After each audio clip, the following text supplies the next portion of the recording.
Welcome to Common Hood. This is your host again, Simon P, coming out of sunny Gville, Florida, which is Gainesville, Florida, home of the Fighting Gators. And today I'm blessed to be around the conscious corner of Kali and my man, Dr. Shakur. Both of these brothers from Detroit, Michigan. But anyway, y'all in Gator country right now. Do you understand? Hey, y'all, we had a brief experience, and we're going to get into it. There was a kid, Nolan Wells, that just got recently missing out of Mississippi. But then along the same week, Dr. Shakur and I was in the front of the Martin Luther King Center here in Gainesville, Florida. The whole time I had been visiting the MLK Center, I never took time to stop and read the signage in front.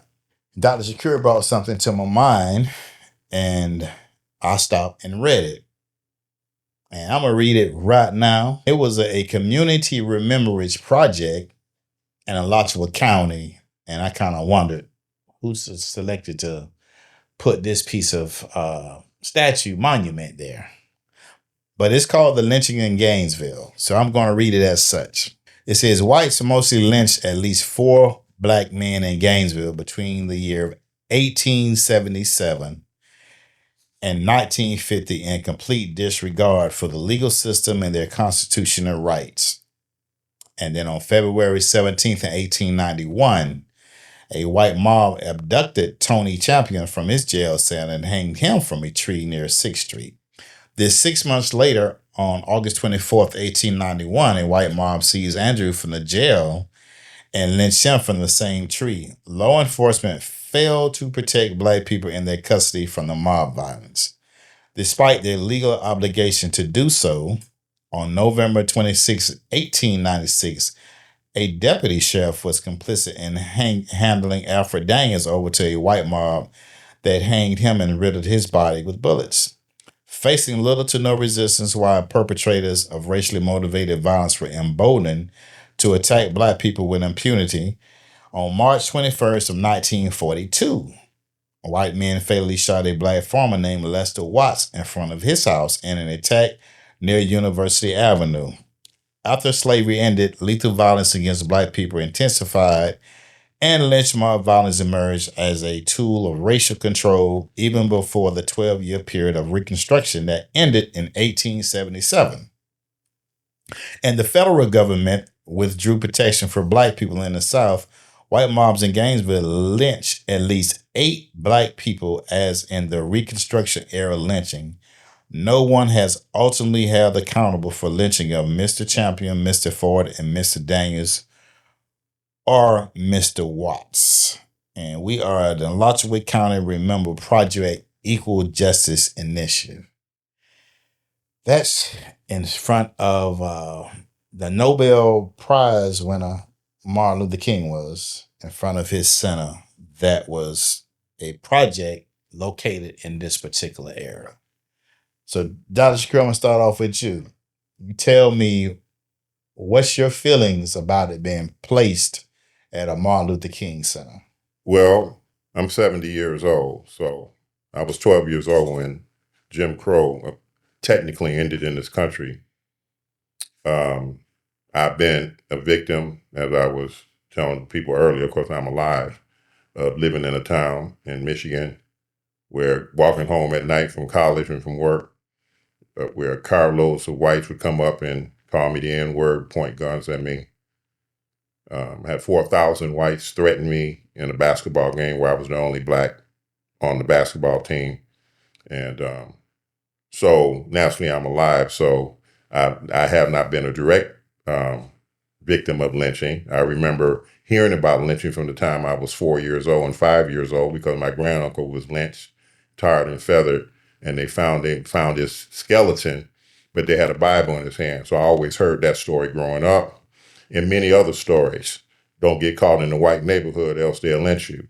I also have 2 persons that I know that one, his child was lynched, and another one, her brother was lynched.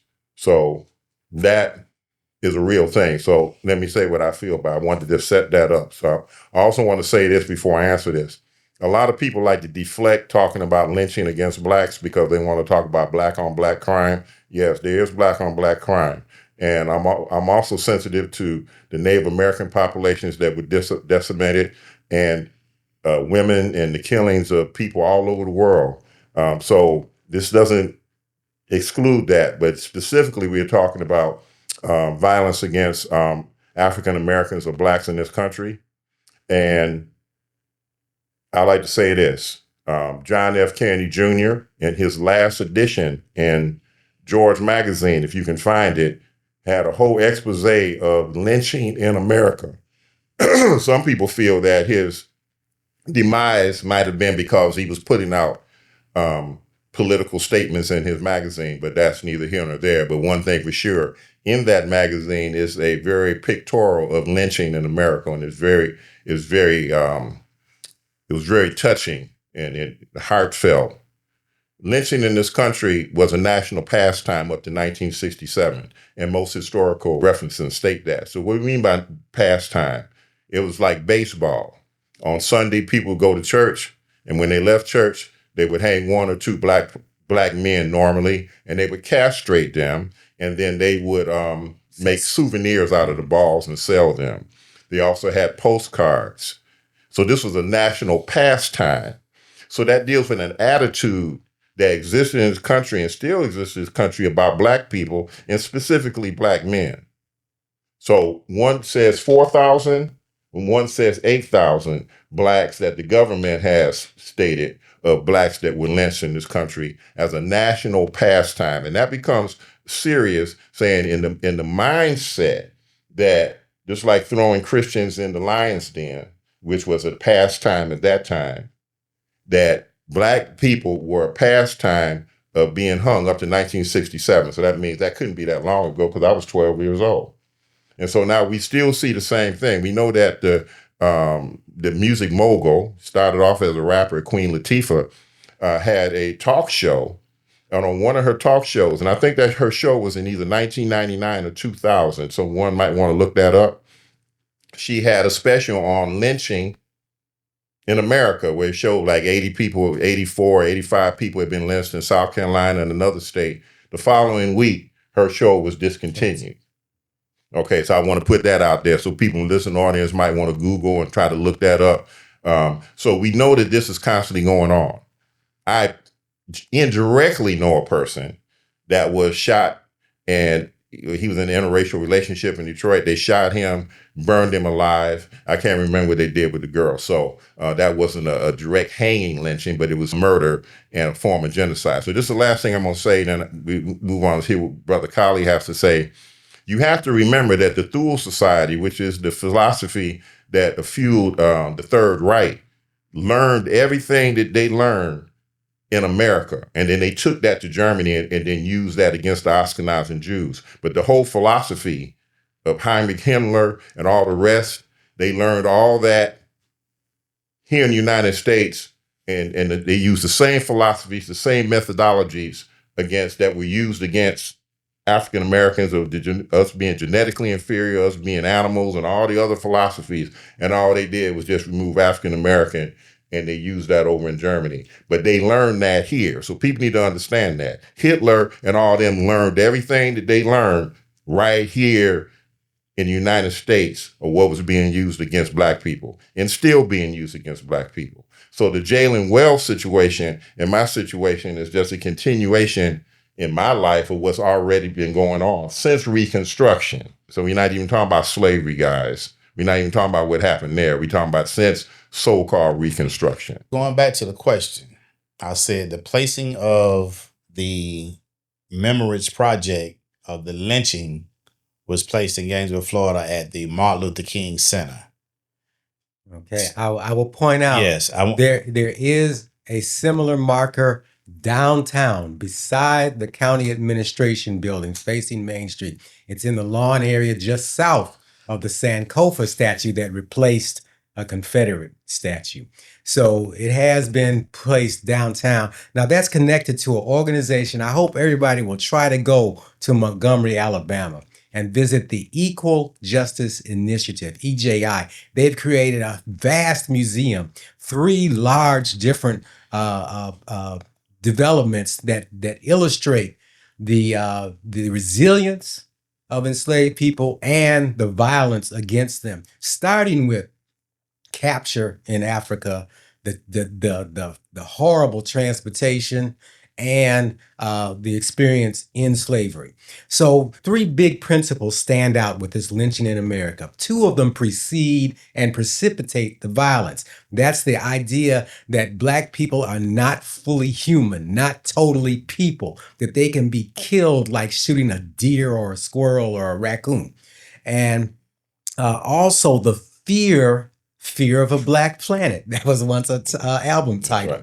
Right. Black success was specifically attacked. So we need to think of lynching not just in the scale of 1 or a few people being hung, and hung is not the only way, burned alive, chopped up, all kinds of ways people were killed, but also on a mass scale. Rosewood was a mass lynching.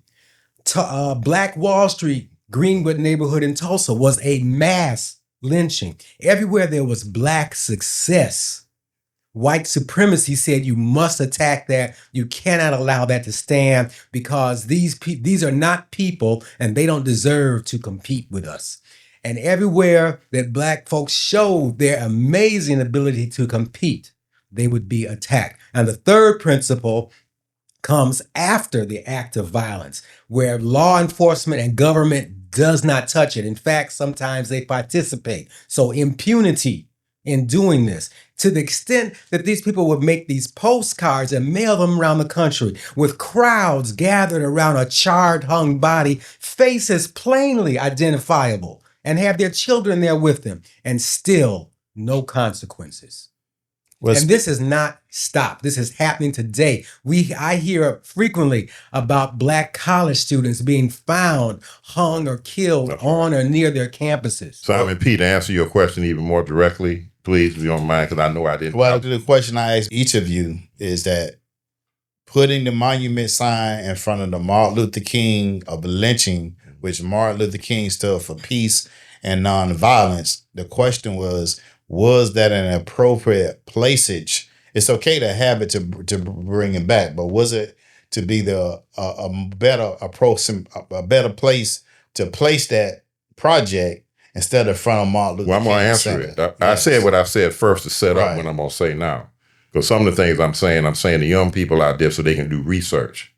When I saw that personally, yeah, that's what I told you what I felt. What's your personal feeling? I go to the Martin Luther King Center. Martin Luther King is supposed to represent progress of Black people and all these things, right? Yeah. And then the first of all the plaques you can put up about Black folks, you have lynching in Gainesville. And then when I read what it said, I took it like this. I'm gonna be transparent. I want you to be transparent. It was like, Ian, forget about Martin Luther King. You understand? We'll lynch you and kill you at any point. And the police ain't going to help you, neither the government, because that's exactly what it says.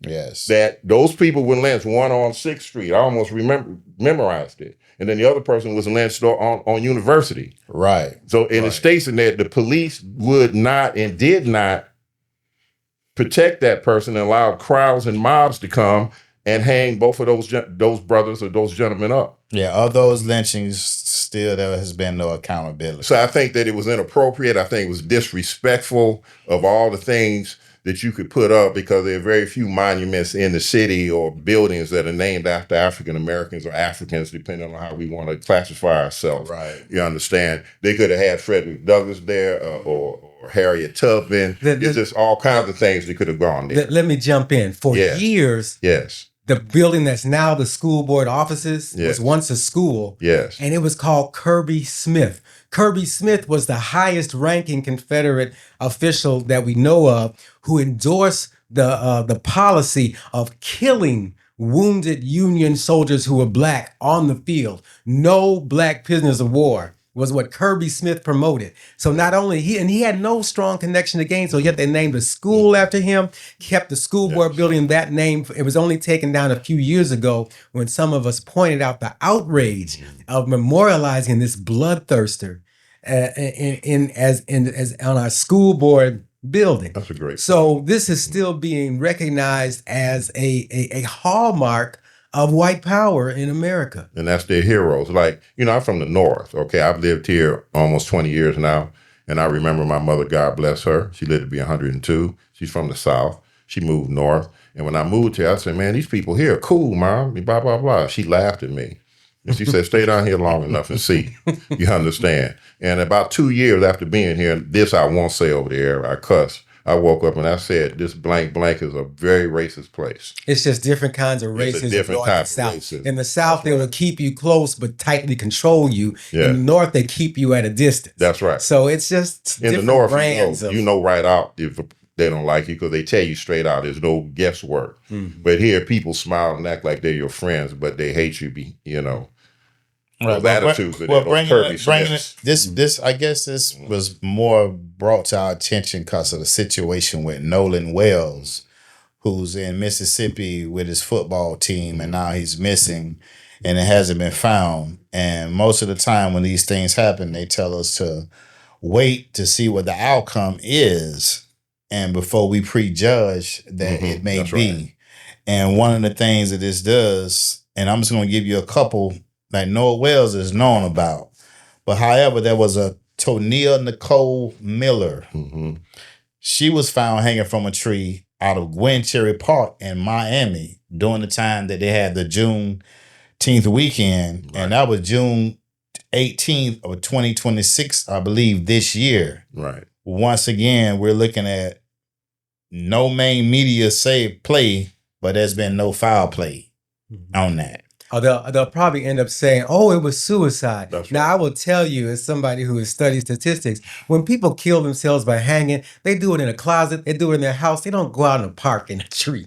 Right. That's just not how people and then the second one they had this year, I believe her name was Walina Nazita, 16 years of age. That was on April 28th. We're talking 2026 as well. That she was reported missing May 8th, and she was found on a tree being hung as well on church property. And once again, there's been no foul play in the mainstream media. So that's a clear attempt, doing that on church property. That's to terrorize a whole group of people. So not only were people killed, but it's done where it's kind of rubbed in the face of the black community. So you go back to the 60s where the 3 or 4 girls that were blown up in the church, going back to that point, and they actually knew the gentleman that did it, but they never prosecuted him, or they waited 20 or 30 years afterwards when he was near death and brought it up. Or Emmett Till's killing, where an all-white jury exonerated the known culprits. That's right. Yeah. And so let me say this also, the number of African-American or black youth that have been coming up missing around the country. So as Brother Colley said, it's not just hanging from the tree. It could be being mutilated, being shot, all types of situations. So regardless of what the outcome is with the Jalen Wells situation, it could come out that it wasn't racially motivated, because that wasn't racially motivated. We want you to understand that the lynching of our young people in particular is at an all-time high. Maybe this has been going on for years, but definitely because of social media, it's something that you need to talk to your young people about. You need to talk about it in your families. And I was asked to also mention this. It wouldn't hurt for people to have their young people, especially their daughters, but sons too, to take courses in self-defense, to be able to at least be able to do something to defend themselves and heighten their awareness. And maybe it's not always too late for accountability. Sitting right now in the archives of the Matheson Museum, a small museum here in Gainesville, are some Klan robes with stains that might be blood.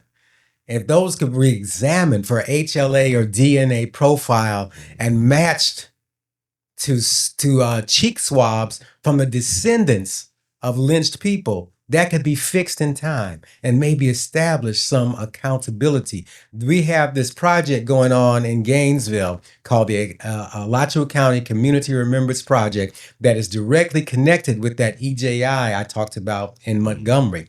And this is being offered to over 700 counties all over the country where lynchings have been documented. That museum has obelisks with names of each county and names of documented victims. And they look for those communities to do the work, to recognize the violence and to stand against it, to receive those monuments to their own community once there's been organization in the community to protect it and recognize what it means. You know, the new white nationalist groups that march, in my opinion, when they wear the white face mask, that's the new hood. Rather than wearing the old Ku Klux Klan hood, they wear the white face mask. In my opinion, that's the new hood. It's just an innovation. They can see better it's a out new of those. hood. Yeah. Just to add that, so nothing has changed. So the Ku Klux Klan is still marching, except under a different name. Well, look at it from this point of view here. With the recent thing with Nolan Wells, let's speed up today. Okay. So today is what? We're in July 14th, 2026. And for the past week or two, Nolan Wells has got a lot of attention in the media. And based off the history that you guys are sharing, and it is important to understand why there's such an outrage based off the prior history of these things happening in the United States of America. So whenever we say it's Ben Crump, some people think Ben Crump is he just there because it's a big high profile case. And I don't know if there's other Ben Crumps out there, but obviously you mentioned that there's a lot more. And I just mentioned the Tania Nicole Miller and the Walina Nazita was both in this year, but they haven't got the national exposure that Mr. Nolan Wells are receiving. It's been, once again, no foul play. Mainstream media didn't pick it up. And why is this case with Nolan Wells seen to propel up to the bright light, sort of? Is it just because of Ben Crump just that good? Or what is it? I can understand why we as Black people are wanting answers due to the prior experiences of knowing that these things of lynchings and hangings or whatever the case may be has happened a lot in the past. Why do you think it's so much light now? Well, he was an athlete, number one. That might have been a reason. With a promising future. With a promising future. The threat of Black success. Right. And then we have some famous entertainers that put some money behind this. I know Colin Kaepernick has put some money behind it. Yeah, his foundation, yes. And what's the movie producer? Spike Lee. Spike Lee is one, and the other gentleman, the one that did Medea, what's his name? Oh, Tyler Perry's putting money behind it. Okay. So that's probably giving it help give it national notoriety because those individuals got involved. And I think a few other notables have been involved too, but those are the only three that I can remember. And his parents too. I think his parents. Yeah. But Colleen mentioned accountability earlier. What does that look like? Because it's not been happening. What does that look? It might look like identifying actual perpetrators, and many of them no longer living, but at least making it clear that we care, highlighting about identifying people who have done these dastardly deeds. It should not be something you can brag about at the next cocktail party. These should be things that make people run and hide and move away from this country to escape their guilt. But you're looking at education too, and something that Carly said I'd like to speak a little bit on. And two, you change the mentality. I mean, you go from the religious institution saying that Black people were cursed, okay, and that curse of hell. And that permeates through most of the religious doctrine. And then you have the scientific doctrine that came about saying that we're genetically inferior. Pseudoscience. Yeah, but they consider it regular science. Yeah, phrenology, measuring skulls. Yeah. And so then you deal with the imaging, with history, what history books have taught, TV and everything else, showing us in a particular manner and showing that all accomplishments, especially in the fields of sciences and arts and construction and civilization, has been done by only one group of people and depicting us another way. And this has been pounded in people's heads over generations. It takes a re-education, a collective re-education for that the truth is shown. And because why would a person put 16 slugs in a person that's in their back while they're on their back? You only shoot somebody like that if you think they're an animal or a demon. Because it only takes 1 or 2 shots to kill somebody or stop them. And you're afraid of them. And they're totally unarmed, and I'm just shooting, or putting 90-some slugs in the individual. Because it's a hatred that's there. You feel that person is a demon, that you're doing God's work by killing that person. You asked about education, and I just want to bring up something that Khalid has been trying to give, and I hope it just goes out amongst besides just where we're at. And you guys came over, and we called you guys the conscious corner because it's OGs that's more mature saying we're not going to take the knowledge to the grave. We're going to try to use this platform to give it. But I like the idea what Khalid had by creating a conscious raising community circles where you can take books like, this is his particular favorite book here, and break these things down in bite-sized pieces in order to start teaching our communities and even people that anybody that's interested in it, so history won't repeat itself. Now, I asked earlier about why does Mr. Nolan Wells got so much attention. I think you mentioned Spike Lee, Tyler Perry, and Colin Kaepernick all kind of put money in to make sure that this situation gets investigated. But there is a civil rights organization that I don't want to leave out that started in 2020. It's called Julian, Julin, led by civil rights attorney Jill Colleen Jefferson. And I'm just going to leave it with this because over the last 25 years, they say there have been over 70 hangings. And of the 70, 20 is in Mississippi. And Nolan Wells is in Mississippi. So that nullifies that 1967 ending. It has not ended. Well, Queen Latifah showed it was 84. She had 84 people in 2000 in South Carolina. So I think the hangings have been more than that. So the opposite of hate is love, right? That's what they say. That's what they say. So the conscious raising community circles, if they can permeate outside of just Gainesville where Khalid is at, I think it's a great idea to use those platforms for more community gatherings, for those communities that want to be more aware of it. Because sometimes some people feel like, why do blacks get so much attention when something happens? Well, I want to say that love has another opposite, and it's fear. Right. Okay. It's fear of of being able to compete, to live alongside. It was fear in the Reconstruction period. That's 1865 to 1877. Old traditional newspapers in the South were actually putting in print these words: "These niggas are gonna own us soon."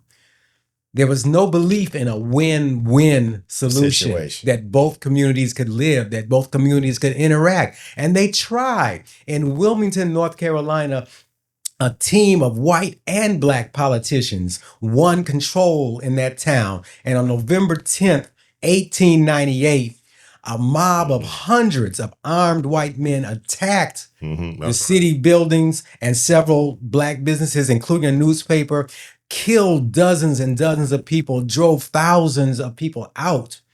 That was the only successful coup d'etat in American history, and it was white supremacy attacking black success. And you also have to understand the 300 black towns you talked about on Black Wall Street and Rosewood. Those are the two most famous, but there were 298 other towns that were just as successful as those two, and all of them were wiped out and destroyed by the American government, the U.S. Army and the Ku Klux Klan that burned all those towns to the ground and killed massive amount of people. But this comes from a human situation. In the type of society, you always need a scapegoat. Blacks and Native Americans have become the scapegoat. You know what I'm saying? In order for the people that are in power to keep power. You know, so it becomes a human situation too. The only uniqueness in the fact of African Americans, because our culture was taken away because of what happened in the Middle Passage, as Kali eloquently spoke about. And the fact that once we got here, the selling of families being broken up, and the fact that our culture, our language, and everything was taken away. Other groups of people have experienced this dastardly situations. I'm thinking about the 6 million people that Pol Pot killed, and the 27 million that Stalin killed, and the 127 million people that Hitler killed. Now we can go on and on about that, but in all those cases, those people were able to maintain their culture. And in the same case, somewhat what they tried to do with Native Americans by wiping out their culture and forcing them to take European names, forcing them to give up their religion, forcing them to give up their habits. And in our case, not only did they get rid of culture, but they mixed the families up so much that it was difficult in order to get an oral history of our origin. You know what I'm saying? And our tribe, dealing with our particular religion, our particular languages, because they're colleagues probably more of an expert on this. They're maybe 100 different dialects on the continent of Africa, or maybe more than that. Yeah. You know what I'm saying? 700. Yeah, 700. But you know, it goes back to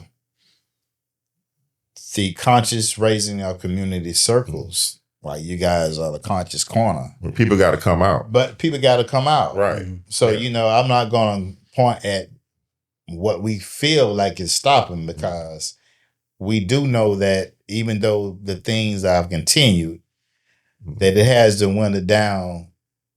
You know, one is too many, but it has to winter down a lot, that there's been progress. So we have to be more progressive with establishing these community remembrance projects. I personally did not like when I read that lynching thing in front of Martin Luther King, because it's like Martin Luther King was not about violence. He was nonviolent.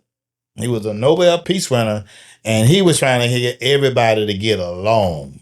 So to have that place there, which is good to recognize it, but it need to be in a place where more populated, where maybe more whites can see that than blacks. That is on the side of town.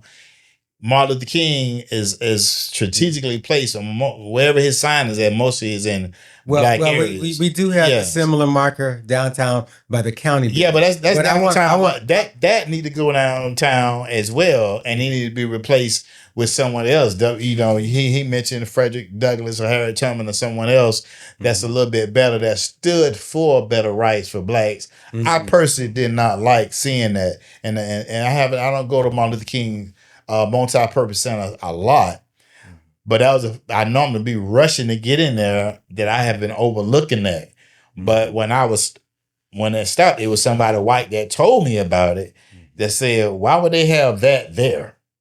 I'm like, what are you talking about? And when I read these lynchings that was here in Gainesville, I ain't gonna lie, I kind of felt some kind of way that they need to dig this up and go place it visible where the perpetrators that normally did that's connected to that, it needs to be there where more people can see it, besides just being on the black side of town. Yeah, maybe it should be in front of the Oaks Mall or in front of Hale Homestead. Well, it needs to be in front of the football stadium. Yeah, it needs to be somewhere else. So it don't need. Oh, you mean Ben Hill Racist Stadium? I'm talking about the football stadium where the Gators play. That's where they should put it. Yeah, you know, I'm a Gator fan. I will say that, born and raised here, so I like. But that's where a lot of people can see it. That's what I'm saying. Let me tell you this about the notion that we have progressed.